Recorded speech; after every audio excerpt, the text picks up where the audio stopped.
Welcome to Functional Philosophy, the show in which I, Charles Tew, explain and apply Ayn Rand's philosophy, Objectivism. If you'd like to ask me a question on Objectivism or its application, just go to charlestew.com/contact. And my last name is spelled T as in Tango, E as in Echo, and W as in Whiskey. Hello everyone. The first thing I want to address this week is what I said last week about the fee book on Ayn Rand, called Ayn Rand's Career Advice or something like that.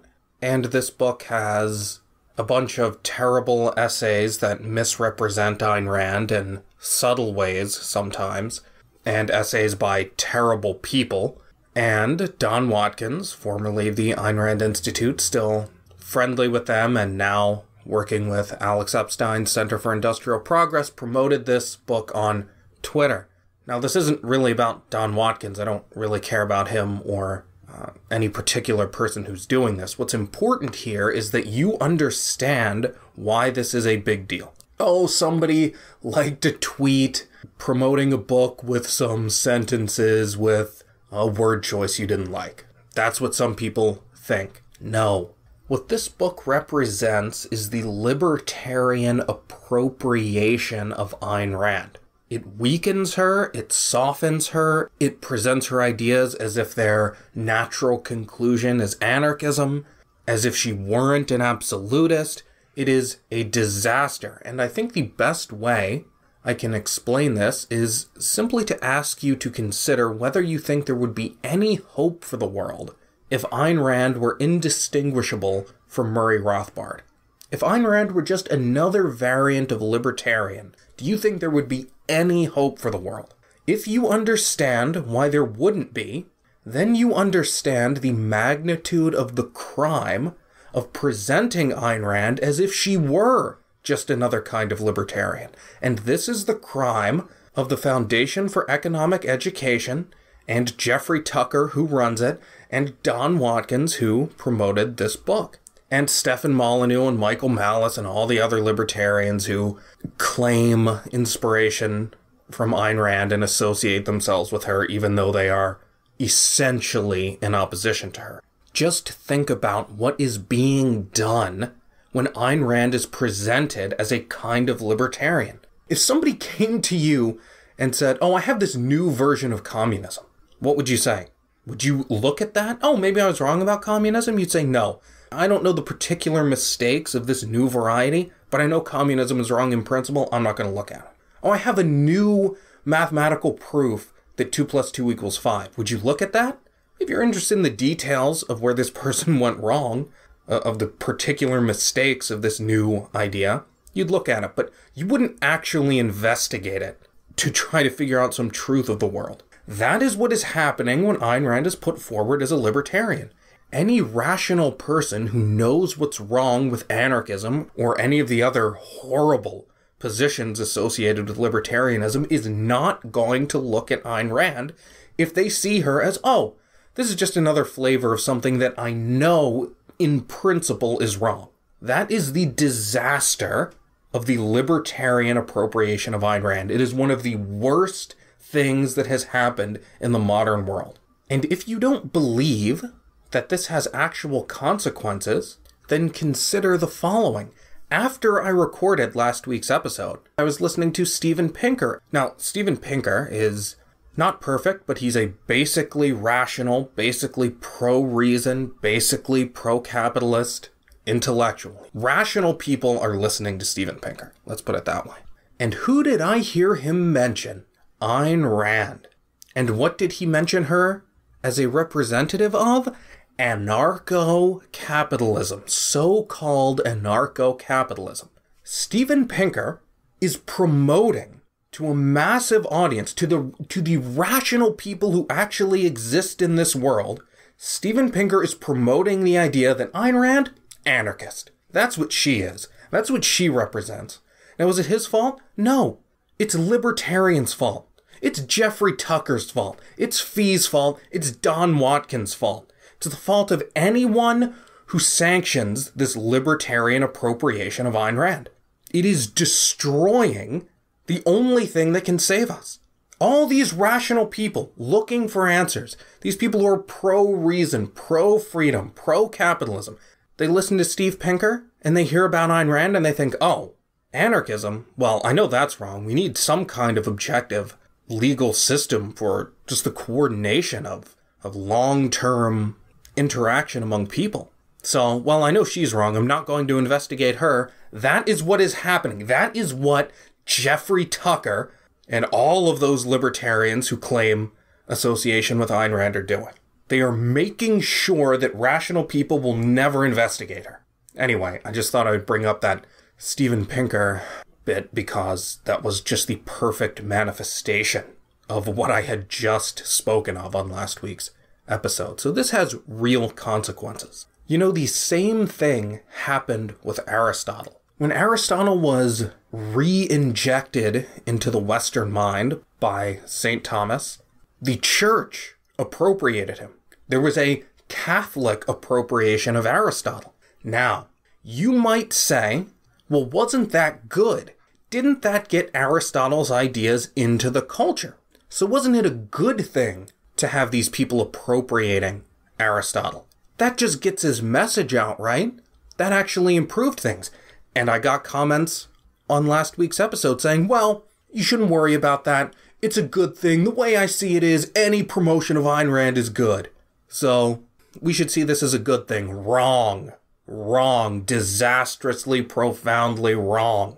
It's true. The Catholic acceptance of Aristotle's ideas is what saved the world, essentially. But it was their acceptance of his ideas, not the association of themselves with his name. They take his ideas, and that has a good influence on Catholics and intellectuals in general. But to associate themselves with Aristotle by name, not to say, oh, we accept some of Aristotle's ideas, but to say, Aristotle, he's one of us. Aristotle is the church's philosopher. That had disastrous consequences. You will see at the time, intellectuals who were using the Aristotelian methodology rejected Aristotle by name. They didn't want to investigate him. They didn't want to look further into him because they said, oh, Aristotle? He's that dogmatist associated with the church. So there's a difference here between taking the ideas and making clear, look, I accept these ideas, but I understand that I'm still opposed to Aristotle. Same thing with libertarians. They can take some of Ayn Rand's ideas. Fine, that's good. The more good ideas people take, the better. But to say, oh, Ayn Rand, she's one of us. That's the same kind of disaster that happened with Aristotle. Libertarians are doing to Ayn Rand today what the Catholics did to Aristotle in the Renaissance. And it is just as disastrous.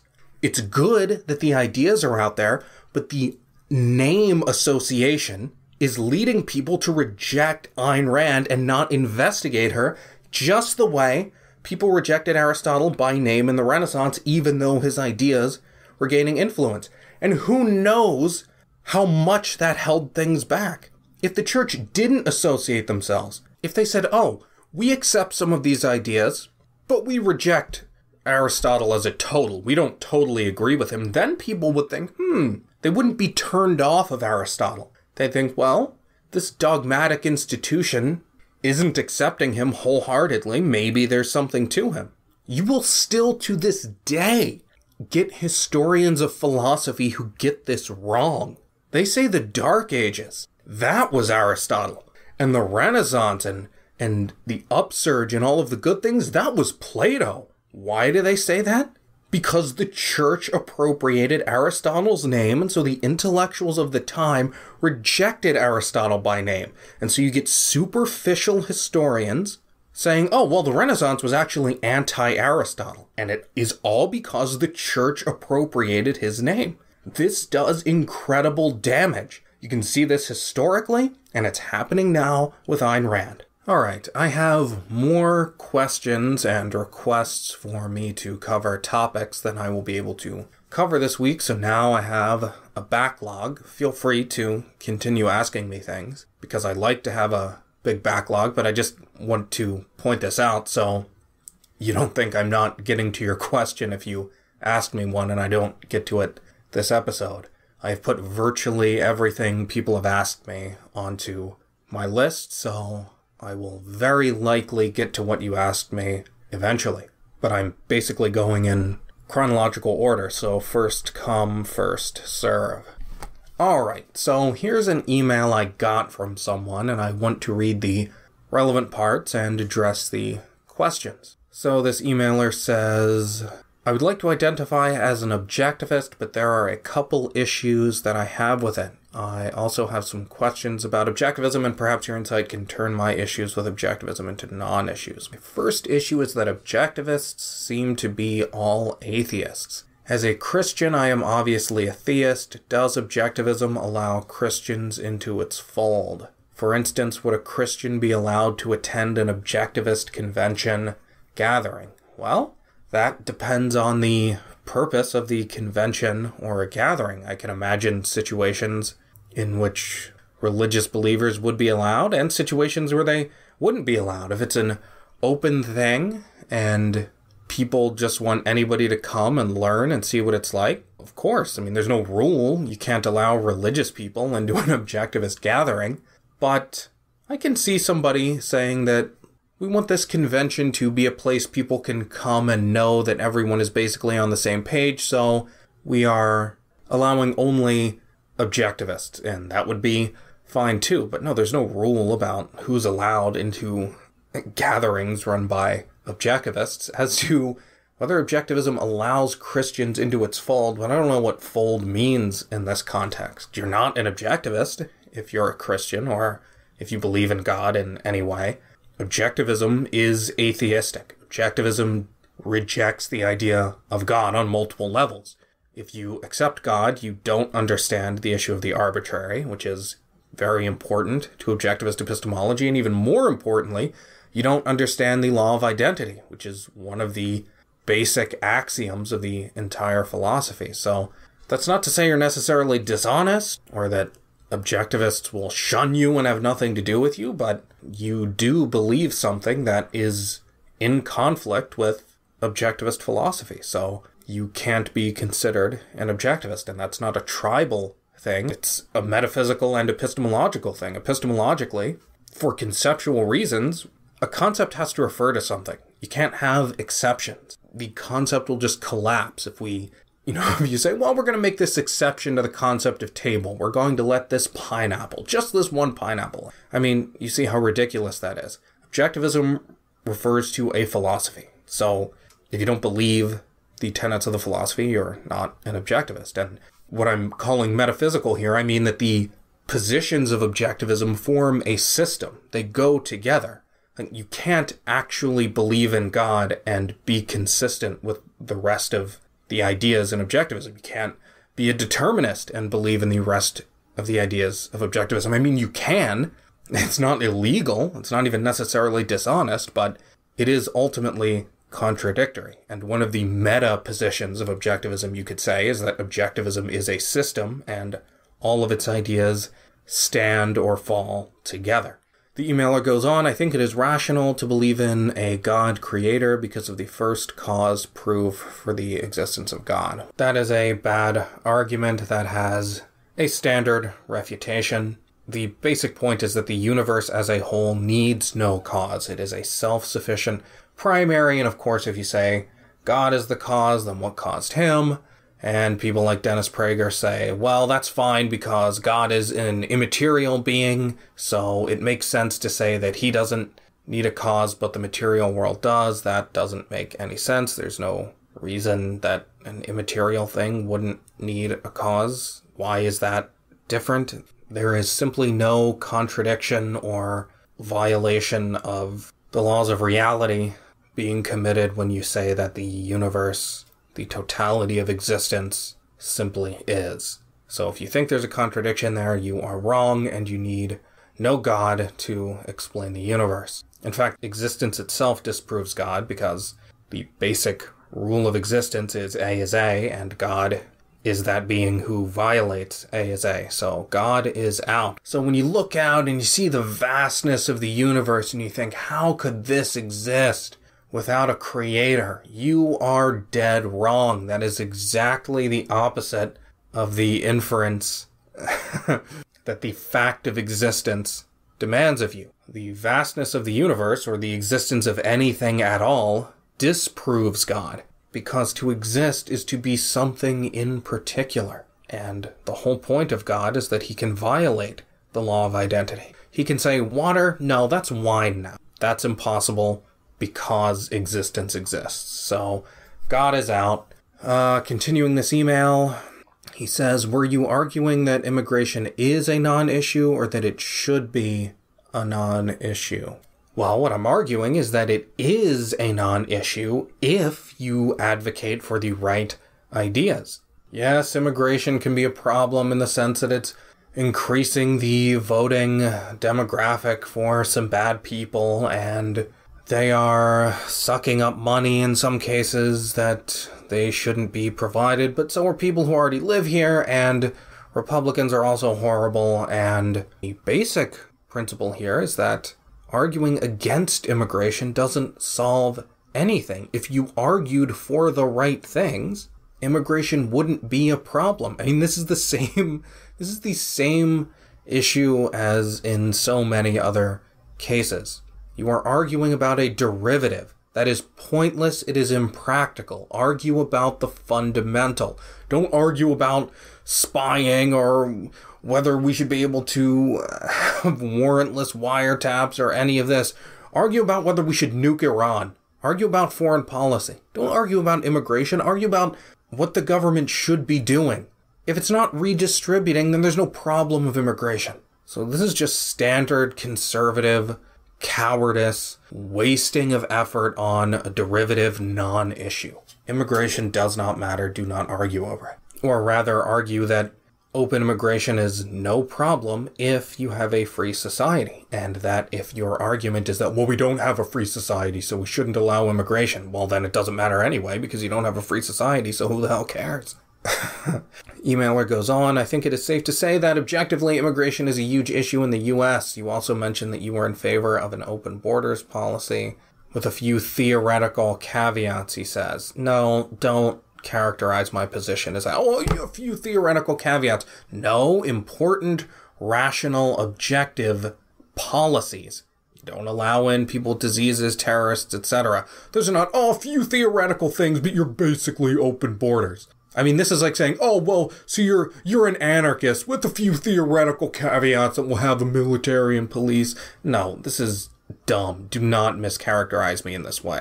And then he goes on, how do you reconcile the seemingly Marxist position with the highly capitalistic essence of objectivism? Well, there is nothing Marxist about it. That is idiotic. What is Marxist about about free movement and trade? What, because Marx was some kind of internationalist, workers of the world unite? Now anybody who believes in free association is a Marxist? That is, I mean, you could not get a better example of defining by non-essentials there. So the solution to that confusion is not even anything political. It's just to learn some epistemology. Is your opinion on immigration an objectivist position or your personal position?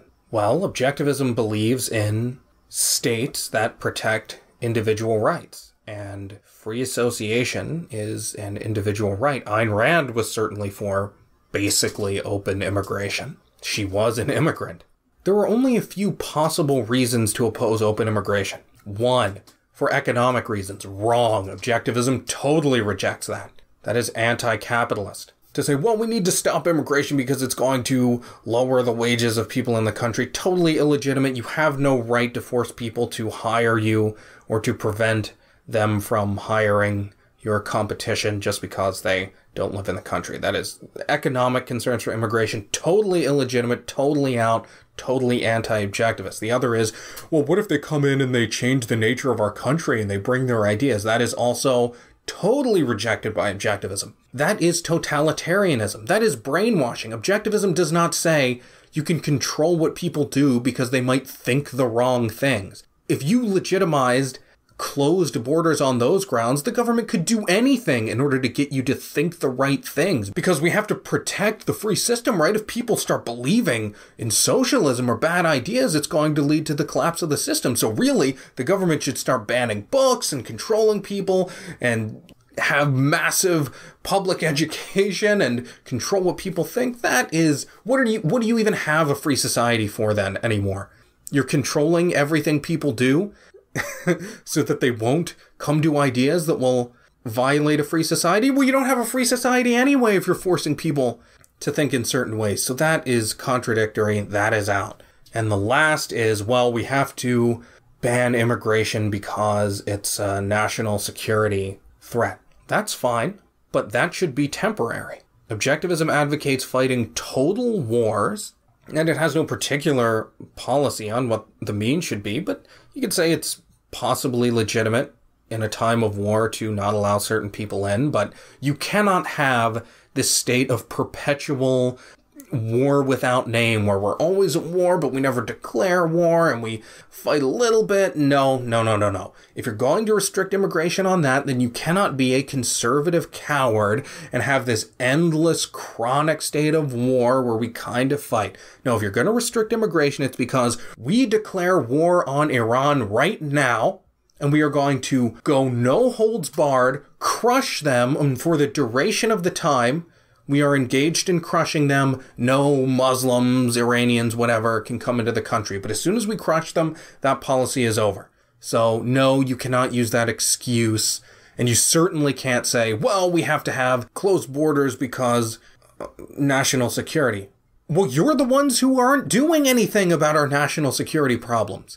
You're the ones being altruistic. You're saying we can't fight our enemy, therefore we have to violate our own rights by preventing our people from freely associating with others. That is totally illegitimate. No. There is no valid rationale for closed borders in general. Emailer goes on, many people coming into the U.S. legally and illegally do not hold the objectivist ethics in high regard, so how could open borders be a positive position? I don't know what that means, positive position, but if you mean how could it be a good position if people coming in aren't objectivists, then, I mean, how is freedom of speech a good position if people don't say the right things? Are you against freedom of speech?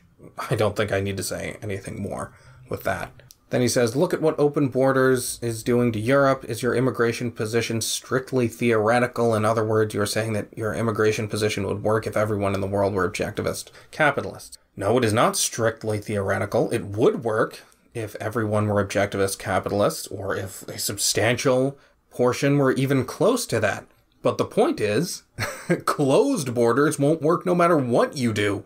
Closed borders won't work even if everyone isn't, because the problem is in your country. It's your ideas. The immigrants who come adopt the ideas of the country. If your country has bad ideas and you think you are going to solve that by keeping people out, you are delusional and, well, some words I don't want to say. And then the last part is he basically says, immigrants come here, but they don't assimilate. Yes, but they don't assimilate because we tell them not to. Because we have an intellectual establishment of multiculturalism. In a meta way, they are doing what we tell them.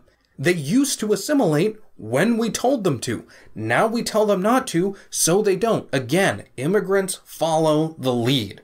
If they are doing bad things, it's because of the corruption of the country, and keeping them out is not going to save the country. So it is utterly pathetic and pointless to try to fight this battle by keeping immigrants out. This is why I call it the culture war's least important battleground. It will have no major impact. It will not save anything to keep immigrants out. But because conservatives are afraid of fighting the real battle, they fight these stupid derivative things. It's pointless, it's stupid, it's not going to fix anything. So that was everything I wanted to address from that email. Thank you for sending me that email. I appreciate anyone who takes the time to write and send me something of that length that seems to be basically sincere, although there was a little bit of dismissive mischaracterization of my position as theoretical, but aside from that, thanks. I think I'm going to end there for this week, so I will see you next time. If you'd like to keep up with everything I do, just go to charlestew.com. If you'd like to enable me to do more, just go to patreon.com/charlestew and become a supporter. Thanks for listening.